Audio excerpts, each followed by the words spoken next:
कहानी की शुरुआत में हम कुछ लड़कियों को देखते हैं जो एक बोट पर पार्टी कर रही थी, लेकिन जैसे ही उन्होंने बाहर आकर देखा तो उन्हें आसमान में नॉर्दर्न लाइट्स दिखाई दी, जो कि बहुत अजीब बात थी क्योंकि ये नजारा सिर्फ ठंडे देशों में देखा जाता था। इस बात से थोड़ा घबरा कर क्लारा नाम की लड़की बोट के कैबिन के अंदर आ गई ताकि वो कोस्ट गार्ड से बात कर सके, लेकिन तभी उसने देखा कि बाहर उसकी दोस्त अचानक मारी जा चुकी थी। इसके बाद हम जॉन नाम के एक आदमी और उसके कुछ दोस्तों को देखते हैं जो टेबल पर आराम से बैठ के ताश खेल रहे थे कि तभी उनके दरवाजे पर एक दस्तक हुई। असल में दरवाजा विसेंटे ने खटखटाया था, जो उनके लिए शराब लेकर आया था, जिससे उनकी पार्टी का मजा दोगुना हो गया। पर कुछ देर बाद अचानक उनके कमरे की बिजली चली गई और ये पावर कट सिर्फ उनके शहर में नहीं बल्कि पूरी दुनिया में लगा था। और इससे पहले कि वो लोग कुछ समझ पाते तभी अचानक एना की नजर बाहर जमीन पर पड़ी विसेंटे की लाश पर पड़ी। और जैसे ही उसने जॉन और उसके दोस्तों को ये बात बताई तो वो सभी लोग हैरान थे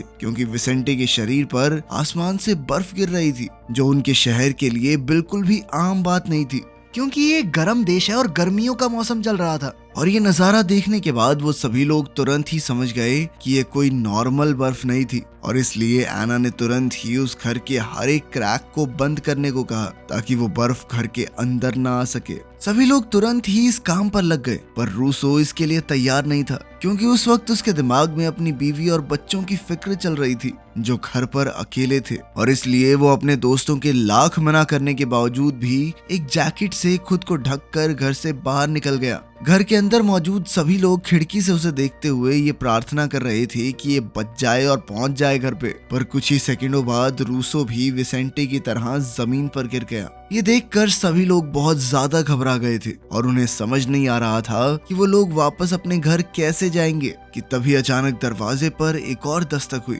और जब उन्होंने दरवाजा खोला तो वहाँ कोई डिलीवरी गर्ल खड़ी थी और अपनी बाइक खराब हो जाने की वजह से वो वहाँ फंस गई थी। पर खुशकिस्मती से उसने खुद को एक वाटरप्रूफ शीट से ढका हुआ था, जिस वजह से उसकी जान बच पाई थी। ये बात पता लगते ही सभी लोग बाहर निकलने का रास्ता ढूंढने में लग गए, जिसके लिए सबसे पहले वो गैराज में पहुंचे। पर बदकिस्मती से वहां मौजूद सभी गाड़ियां खराब पड़ी थी, जिसके बाद उन सभी ने मिलकर जॉन के लिए एक वाटरप्रूफ सूट तैयार किया और साथ ही उसे एक गैस मास्क भी दिया। इसके बाद भी जब जॉन घर से बाहर निकल रहा था तो सब लोग बहुत ज्यादा घबराए हुए थे, पर खुशकिस्मती से जॉन सही सलामत बाहर चल पा रहा था। जिसके बाद वो अपने दोस्तों को जल्द से जल्द वापस आने का इशारा करके उस इमारत के लिए निकल गया जहां उसकी एक्स वाइफ और बेटी मौजूद थी। इस जहरीली बर्फ ने जॉन के साथ साथ पूरे शहर को अपनी गिरफ्त में ले लिया था। और रास्ते से गुजरते वक्त जॉन की नजर हजारों लाशों पर पड़ी और तभी अचानक उसे किसी के सीटी मारने की आवाज सुनाई दी।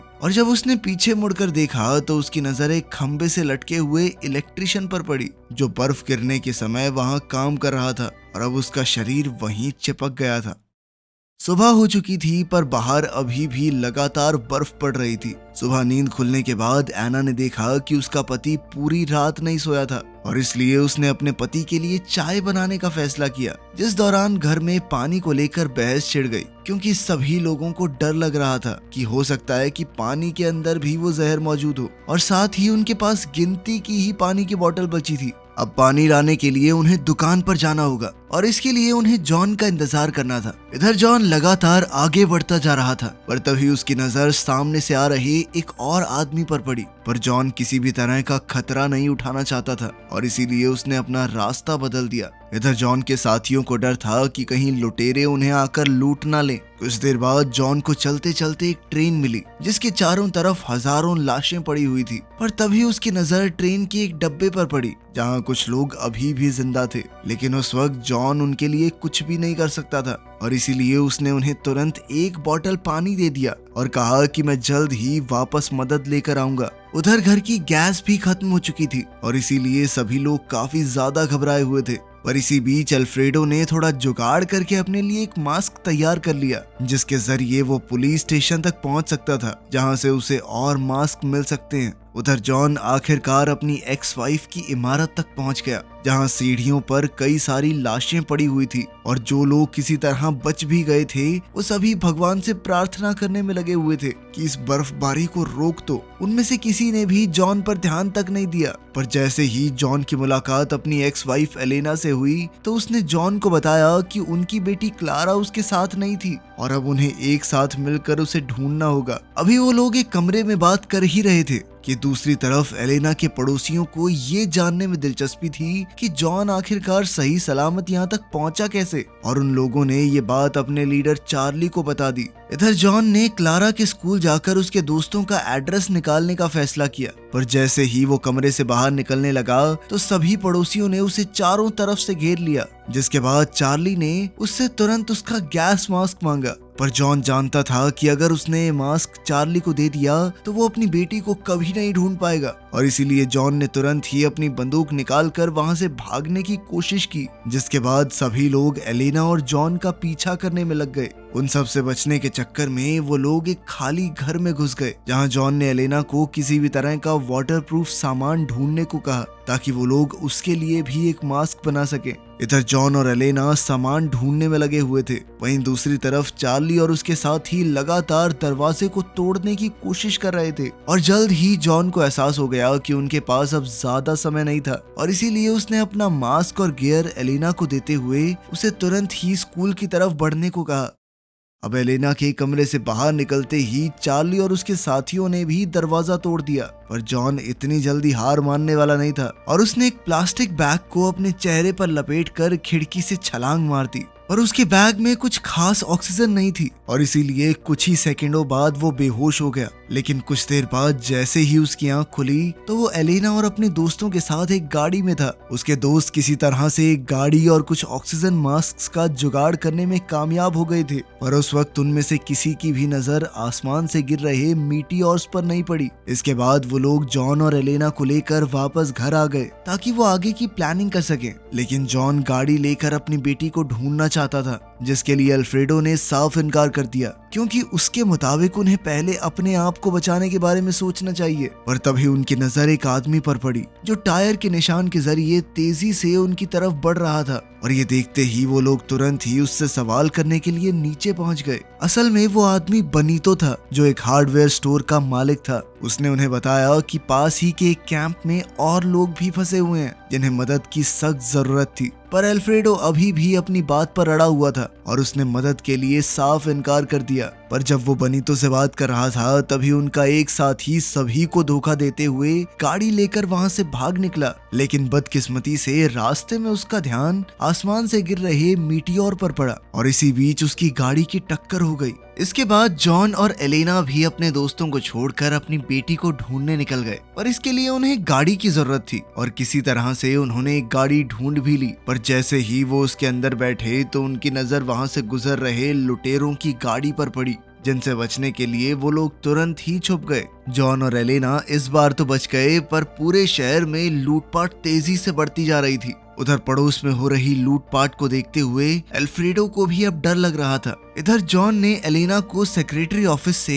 क्लारा की उस दोस्त का एड्रेस निकालने को कहा जिसके घर वो गई थी, और वो खुद एक गाड़ी ढूंढने में लग गया। उधर घर में वो डिलीवरी गर्ल काफी ज्यादा हताश हो गई थी और इसीलिए उसका ध्यान भटकाने के लिए अल्फ्रेडो ने उसे बाहर नजर रखने की जिम्मेदारी दे दी और वो खुद सुपरमार्केट से और सामान इकट्ठा करने के लिए निकल गया। इधर जॉन को आखिरकार एक गाड़ी मिल गई थी और वो उसे लेकर तुरंत स्कूल के लिए निकल गया। इसी दौरान स्कूल में एलेना को एक अजीब सी आवाज सुनाई दी और जब वो उसका पीछा करते हुए स्कूल के रेस्टरूम में पहुंची तो उसकी नजर वहां बंद एक लड़के पर पड़ी जिसे कुछ बदमाश बच्चों ने वहां बंद कर दिया था, पर उनकी इसी बदमाशी की वजह से आज वो लड़का जिंदा था। और जब जॉन ने उसे बाहर चल रही परेशानी के बारे में बताया तो पहले तो पाब्लो को उसकी बात पर विश्वास ही नहीं हुआ, पर जब उसने बाहर आकर अपने दोस्तों की लाशें देखी तब उसे मजबूरन जॉन की बात पर भरोसा करना पड़ा।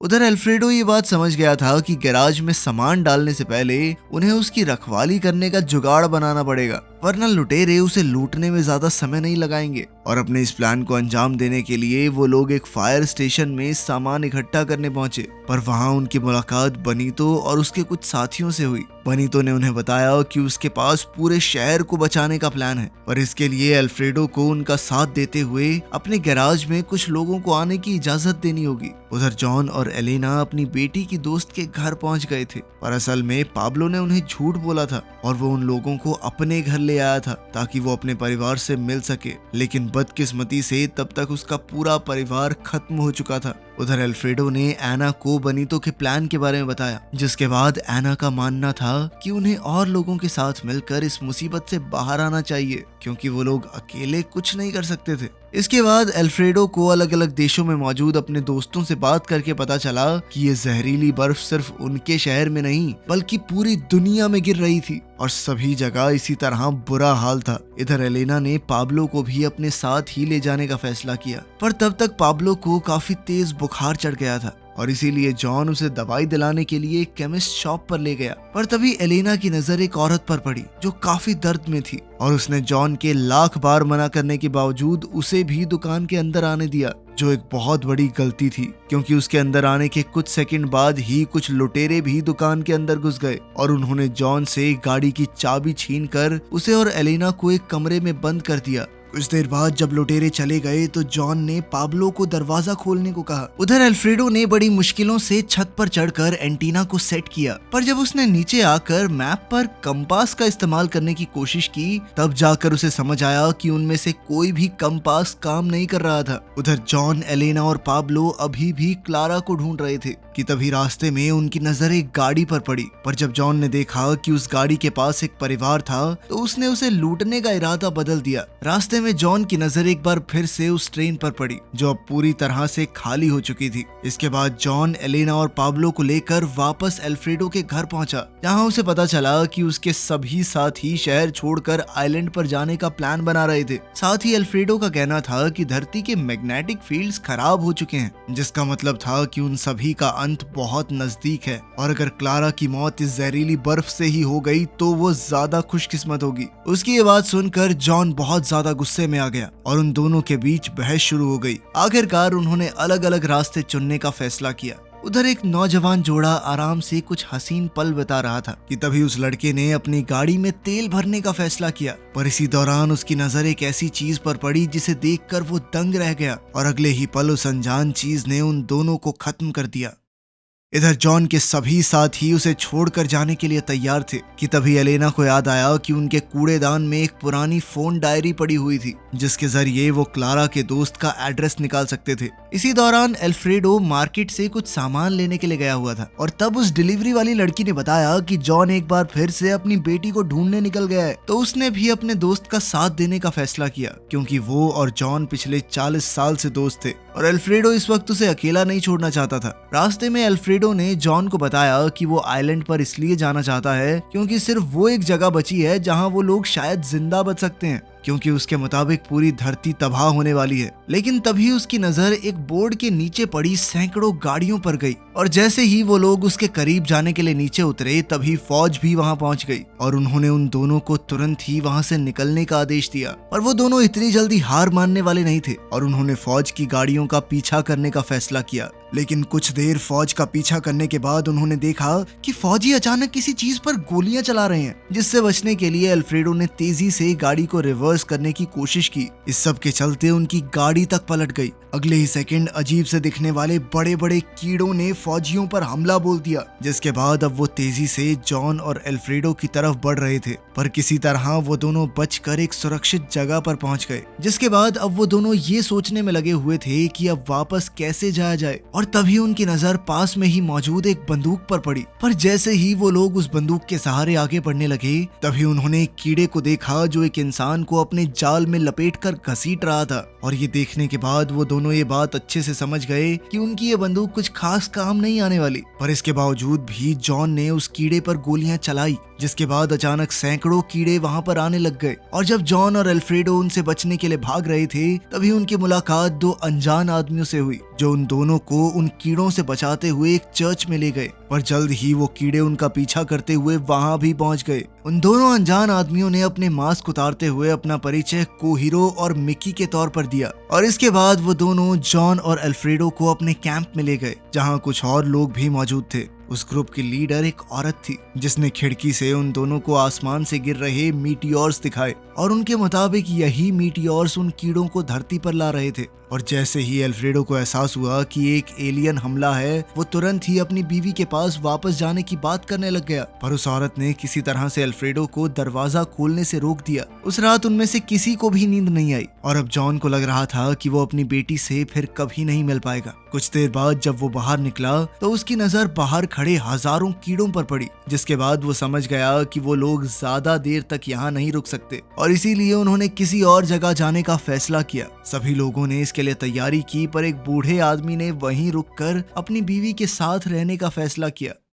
कुछ देर बाद वो सभी लोग रात के अंधेरे में छुपते हुए चर्च से बाहर निकले और फिर उल्टी पड़ी हुई बस में घुस गए। इसी दौरान कुछ आदमी एक दीवार में सुरंग बनाने की कोशिश कर रहे थे, जिसके जरिए वो दूसरी तरफ पहुंच सकें। पर तभी बस में एक बच्ची रोने लग गई और उसकी आवाज ने कीड़ों का ध्यान अपनी तरफ खींच लिया। लेकिन इससे पहले कि वो बस पर हमला कर पाते, तभी उस बूढ़े ने चर्च का घंटा बजाकर उनका ध्यान भटका दिया। इधर जॉन और उसके साथी सुरंग के जरिए आगे बढ़ रहे थे, जबकि चर्च में उस बूढ़े आदमी ने अपनी बीवी के साथ एक आखिरी सिगरेट पी, जिसके बाद उनका प्लान था कि वो चर्च के साथ साथ कई एलियंस को उड़ा देने वाले थे। इधर जॉन और उसके साथियों को एक गाड़ी मिल गई और जैसे ही वो गाड़ी लेकर वहां से निकले तो उनकी नजर दूर जल रहे चर्च पर पड़ी। कुछ देर बाद जॉन और अल्फ्रेडो ने अपने नए साथियों को अलविदा कहा और वापस अपने साथियों के पास घर पहुंच गए, जहां उन्हें क्लारा के वापस आने की खुशखबरी भी मिली। जिसके बाद सभी लोग आइलैंड पर जाने की तैयारी में लग गए। पर तभी उनके गैराज में कुछ अनजान लोग घुस आए और उन्होंने अल्फ्रेडो के सामने एक प्रस्ताव रखा, जिसके मुताबिक वो लोग अल्फ्रेडो को उसके घर और गैराज के बदले में एक मोटर होम देने को तैयार थे,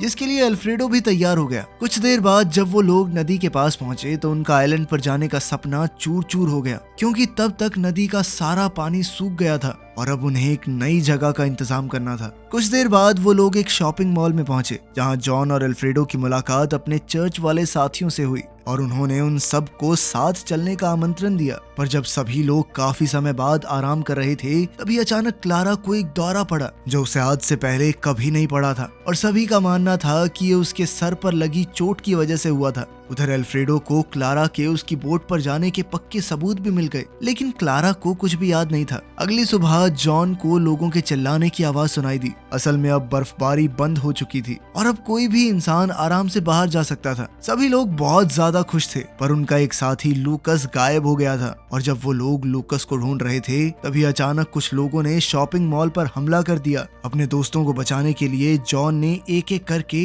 उन आदमियों को मारना शुरू कर दिया। पर तभी अचानक लूकस फौज के साथ वहां पहुंचा, पर वो ठीक से ये नहीं बता पा रहा था कि आखिर वो फौज तक पहुंचा कैसे। जॉन को उस पर शक तो हुआ, पर इसके बावजूद वो फौज के साथ बेस कैंप पर जाने के लिए तैयार हो गया और रास्ते में उनकी नजर नदी पर भी पड़ी, जिसमें अब वापस से पानी आ गया था। पर वो लोग ये नहीं जानते थे कि वो शहर अब भी एलियंस से भरा हुआ था। इसके बाद उन्होंने फौज के बेस कैंप में ही रहना शुरू कर दिया, जहां उन्हें एलियंस से लड़ने की ट्रेनिंग भी दी जाती थी। और एक दिन बेस कमांडर ने अल्फ्रेडो को एक रेडियो ठीक करने के लिए बुलाया, जिसके जरिए वो लोग बाहरी दुनिया से संपर्क कर सकते थे। काफी समय बीतने के बाद भी जॉन उस औरत के बारे में सोच रहा था जिसने शॉपिंग मॉल पर हमला किया था, क्योंकि वो एक बार पहले भी उस औरत से मिल चुका था। वो एक अच्छी इंसान थी जो अपने होशो हवास में कभी ऐसे लोगों पर गोलियां नहीं चलाएगी। हर रोज बेस कैंप पर नए लोगों को लाया जाता था और एक दिन ऐसे ही अल्फ्रेडो की नजर अपने पुराने पड़ोसी रॉबर्टो पर पड़ी। पर जैसे ही वो उससे बात करने के लिए गया तो रॉबर्टो ने बड़ा ही अजीब बर्ताव किया। इधर जॉन का कहना था कि उन्हें उस कैंप से निकलकर वापस आइलैंड पर जाने के प्लान पर काम करना चाहिए, लेकिन बाकी सभी लोग उसकी बात से सहमत नहीं थे। उसी रात जॉन से मिलने के लिए दो अनजान लोग आए और उन्होंने जॉन के सामने एक साथ बेस कैंप से भागने का प्रस्ताव रखा और इसके लिए वो लोग एक लोकल ट्रेन को हाईजैक करने वाले थे। लेकिन कुछ भी करने से पहले जॉन को सबसे पहले अल्फ्रेडो को इसके लिए मनाना था। अगली सुबह वो सभी लोग प्लान के मुताबिक बेस कैंप से बाहर निकले और फिर एक लोकल ट्रेन को ट्रैक पर चढ़ाकर बेस कैंप से दूर निकल गए। सभी लोग बहुत ज्यादा खुश थे, पर उन्हें अपना आखिरी रास्ता पैदल ही पार करना था, क्योंकि किसी ने शहर के रेलवे ट्रैक्स को तबाह कर दिया था। उनको शहर की सभी चीजें काफी अजीब लग रही थी और साथ ही वहाँ उनकी मुलाकात कई लोगों से हुई जो काफी अजीब बर्ताव कर रहे थे। और जैसे ही वो लोग एक ऊंची इमारत पर चढ़े तो उनकी नजर शहर के बीचों बीच जल रही एक नीली रोशनी पर पड़ी जो उन्हें किसी खतरे की निशानी लग रही थी। जॉन ने कमांडर को इसकी जांच करने के लिए कहा, पर कमांडर ने इसके लिए साफ इनकार कर दिया क्योंकि इसमें बहुत खतरा था। खैर फिर टाइम पास करने के लिए वो सभी लोग ताश खेलने लगे, पर इस बार जब लूकस हारने लगा तो उसने गुस्से में अपने दोस्त पर हमला कर दिया। अल्फ्रेडो ने अपने जख्मी दोस्त की मदद की और ठीक उसी समय पर हजारों ज़ॉम्बीज़ जैसे इंसानों ने उन पर हमला कर दिया, जिनसे बचने के लिए जॉन और अल्फ्रेडो अपने साथी को लेकर लोकल ट्रेन पर चढ़ गए। पर रास्ते में जॉन ने अपने बाकी साथियों को ढूंढने का फैसला किया और वो अल्फ्रेडो के साथ ट्रेन से कूद गया, जिसके बाद वो दोनों छुपते छुपाते एक बेस पर पहुंचे जो दिखने में बिल्कुल उनके बेस की तरह ही था। पर यहाँ हजारों लोग एलियंस के साथ मिलकर काम कर रहे थे। वो सभी इंसानों की तरह नहीं, ज़ॉम्बीज़ की तरह बर्ताव कर रहे थे और उन्हीं में से एक क्लारा भी थी। इस सब के बीच जॉन की नजर एलियंस के लीडर पर पड़ी और वही था जिसके अंदर से वो नीली रोशनी निकल रही थी। अब वो दोनों मिलकर ये सोच रहे थे कि क्या वो इस खतरनाक मुसीबत से बच पाएंगे। इसी के साथ इस टीवी सीरीज का पहला सीजन खत्म हुआ। दूसरा अभी आया नहीं है, जब आएगा बना देंगे। मिलते हैं अगली वीडियो में।